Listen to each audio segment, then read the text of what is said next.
సాగుతూ ఉంది. నేను ఒకటి చెప్తా ఉన్నా, ఈరోజు కష్టంలో ఉన్న వైఎస్ఆర్సీపీ అన్నదమ్ములను నేను ఈరోజు చూస్తూ ఉన్నా. నేను మీ అందరికీ ఒకటే చెప్తా ఉన్నా, మీ అన్నగా, మీ తమ్ముడిగా, మీ బిడ్డగా ఒకటి చెప్తా ఉన్నా. నెక్స్ట్ వచ్చే జగన్ 2.0లో పరిస్థితి ఈ మాదిరిగా ఉండదు. ఈరోజు ప్రతి కార్యకర్త కష్టాన్ని చూస్తూ ఉన్నా కాబట్టి చెప్తా ఉన్నా. ఇంతకుముందు మన హయాంలో మనం వచ్చే టయానికే కోవిడ్ మహమ్మారి మధ్యలో 2019 జూన్లో మనం ప్రమాణ స్వీకారం చేశాం. ఆ తర్వాత ఆ మార్చిలోనే ముగియక మునిపే, ఒక సంవత్సరం కూడా సరిగ్గా ముగియక మునిపే 2020 మార్చి వచ్చేసరికి వెంటనే కోవిడ్ వచ్చింది. ఆ తర్వాత 2 సంవత్సరాలు కోవిడ్తో మనం యుద్ధం చేయాల్సిన పరిస్థితుల మధ్య మన పాలన సాగింది. బహుశా కార్యకర్తలకు అనుకున్న మేరకు బహుశా నేను చేయలేకపోయి ఉండొచ్చు. కానీ ఇవాళ ఒకటే చెప్తా ఉన్నా, ఈరోజు ఈ కష్టాన్ని చూసిన వ్యక్తిగా చెప్తా ఉన్నా, రేపొద్దున ఇలా ఉండదు. రేపొద్దున జరిగే ప్రతి విషయంలోనూ వైఎస్ఆర్సీపీకి కార్యకర్తే నెంబర్ 1గా ఉంటాడని మాత్రం ఖచ్చితంగా చెప్తా ఉన్నా.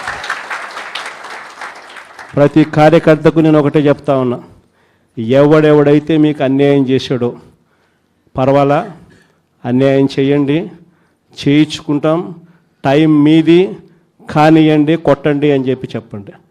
ఆడు ఎవడు ఏం చేస్తా ఉన్నాడో పేరు రాసుకోండి. రెడ్ బుక్ అని నేను చెప్పను, కానీ పేరైతే రాసుకోండి. మీరు ఏ బుక్లో రాసుకున్నా పర్వాలా,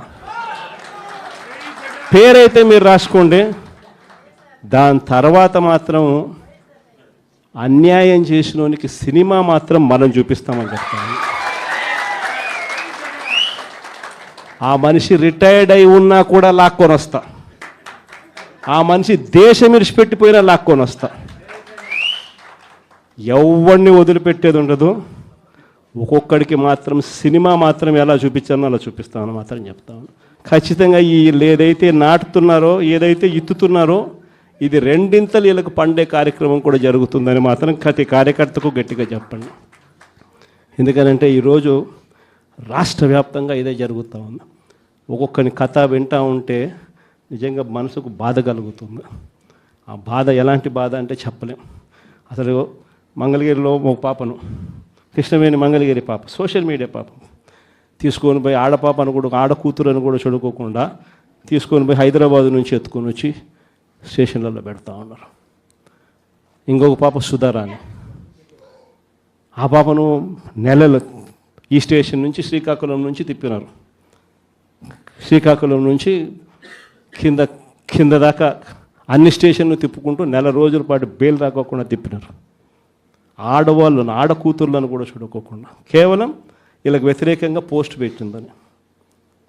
ఇంత దౌర్జన్యంగా జరుగుతూ ఉన్నారు. వంశీ అని ఇప్పటికి 1.5 అయిపోయింది. ఒక కేసులో బెయిల్ వస్తుంది, బెయిల్ వచ్చిన వెంటనే ఇంకొక కేసు, మళ్ళీ ఆ కేసులో బెయిల్ వస్తుంది, బెయిల్ వచ్చిన వెంటనే మళ్ళీ ఇంకొక కేసు. ఇప్పటికి 11 కేసులు. ఒక కేసు అయిపోయినాక ఒక కేసు, ఒక కేసు అయిపోయినాక ఒక కేసు. 2 నెలలు దాదాపుగా వంశీ ఈరోజు జైల్లోనే కనపడతా ఉన్నాడు. ఇంకొక దళితుడు, ఎక్స్ఎంపీ నందిగామ సురేష్, పాపం 1.5 రోజులు పాపం జైల్లో పెట్టారు. బెయిల్ రాకుండా అడ్డుకుంటూ జైల్లో పెట్టారు. మళ్ళా చివరకు కోర్టుల ద్వారా ఎంతో కష్టపడితే బెయిల్ వచ్చింది. వచ్చిన తర్వాత మళ్ళా 3 నెలలు 4 నెలలు తిరగకపోతే మళ్ళీ ఈరోజు నిన్న మళ్ళా కేసు. వాళ్ళ ఇంటి దగ్గరికి ఒక వ్యక్తి వచ్చి దళితుడని కూడా చూడుకోకుండా ఆ మనిషిని ఈయనే తిడతాడు.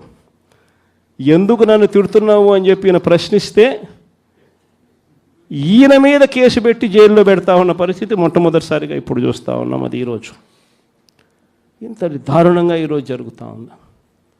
ఇలాంటి పాలన చూసిన తర్వాత చెప్తా ఉన్నా, ఆ బాధలో నుంచి చెప్తా ఉన్నా, ఏదైతే మీరు ఎత్తుతూ ఉన్నారో తప్పుడు సాంప్రదాయాన్ని నాటుతూ ఉన్నారు, తప్పుడు సాంప్రదాయాన్ని మీరు చాటుతూ ఉన్నారు. ఈ సాంప్రదాయం ఒక వృక్షం అవుతుంది. మీరు ఏదైతే ఇచ్చారో అది 2 వెనక్కి తిరిగి మిమ్మల్ని తన్నే పరిస్థితిలోకి ఈ వ్యవస్థ తయారవుతుంది. ఇలాంటి పరిస్థితుల మధ్య ఈరోజు మనం అంతా కూడా ఏకమై ఒకటి చెప్తా ఉన్నా, రాబోయే రోజుల్లో గట్టిగా పోరాటం చేద్దాం. సంవత్సరం అయిపోయింది కళ్ళు మూసుకొని కళ్ళు తెరిచేసరికి. ఇక కళ్ళు మూసుకొని కళ్ళు తెరిచేసరికి మరో 3 సంవత్సరాలు కూడా అయిపోతే దాని తర్వాత మాత్రం వచ్చేది మన ప్రభుత్వమే. మంచి రోజులు ఖచ్చితంగా మనకే వస్తాయి. ఒక చీకటి అయిపోయిన తర్వాత ఒక పగలు రాక తప్పదు అన్నది ప్రతి ఒక్కరూ గుర్తుపెట్టుకోమని ఈ సందర్భంగా కోరుతాను. ప్రతి అడుగులోనూ కూడా సంవత్సరం అయిపోయింది కాబట్టి ఇక రాబోయే రోజుల్లో ఇంకా ఉధృతంగా కూడా ఉద్యమాలు చేయాల్సిన పరిస్థితుల మధ్య మన పార్టీ ప్రయాణం సాగుతుంది.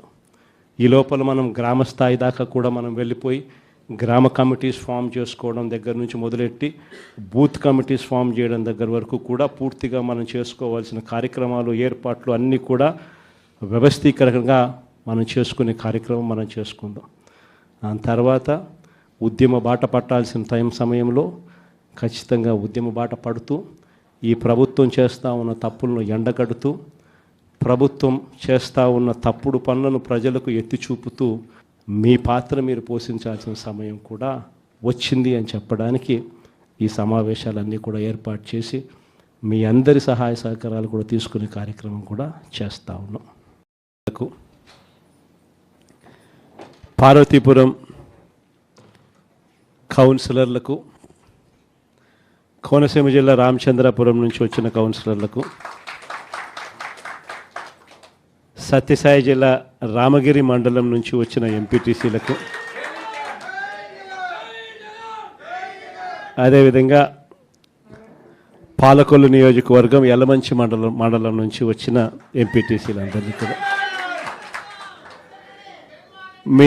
కూడా మీ అందరితో కూడా ఈరోజు సమావేశం కావడం చాలా ఆనందంగా ఉందని చెప్పడానికి సంతోషపడతా ఉన్నా. ఎటువంటి పరిస్థితుల మధ్య ఈరోజు మన రాష్ట్రంలో మనందరం ఈరోజు ప్రయాణం చేస్తూ ఉన్నాము అన్న సంగతి నాకన్నా బెటర్గా కూడా మీకే బాగా తెలుసు. ఎందుకనంటే ఈరోజు ఒక రాక్షస యుగంలో ఉన్నాం. నేను మొన్న ఎవరో నా దగ్గరికి వస్తూ ఉన్నప్పుడు కూడా నేను ఏదో అంటూ ఉంటే, కలియుగంలో రాజకీయాలు చేయాలి అని అంటే ఈ యుగం చంద్రబాబు యుగంలో రాజకీయాలు చేయాలి అని అంటే ఈ రాజకీయాలు చేసేటప్పుడు కేసులు వేస్తారు అనే భయం లేనప్పుడే రాజకీయాలు చేయగలుగుతాం. జైళ్ళకు పంపినా కానీ పర్వాలేదు చంద్రబాబు నిన్ను ఎదుర్కొంటామనే ధైర్యం ఉంటేనే రాజకీయాలు చేయగలుగుతాం. అలా ఉండగలిగిన తెగువ ఎవరికైనా ఉంటేనే రాజకీయాల్లో ఉండగలగాలి, చేయగలగాలి అనేది మాత్రమే ఈ కలియుగంలో మనం నేర్చుకుంటా ఉన్న పాఠం అని చెప్పి చెప్తా ఉంటాం. ఈరోజు నిజంగానే రాజకీయాలు అలానే తయారయ్యి చంద్రబాబు నాయుడు ఈరోజు చేస్తూ ఉన్న రాజకీయంలో కనీసం 1% కూడా మనం ఆ రోజుల్లో ఎప్పుడు చేయలే. ఆ రోజుల్లో మనం ఏ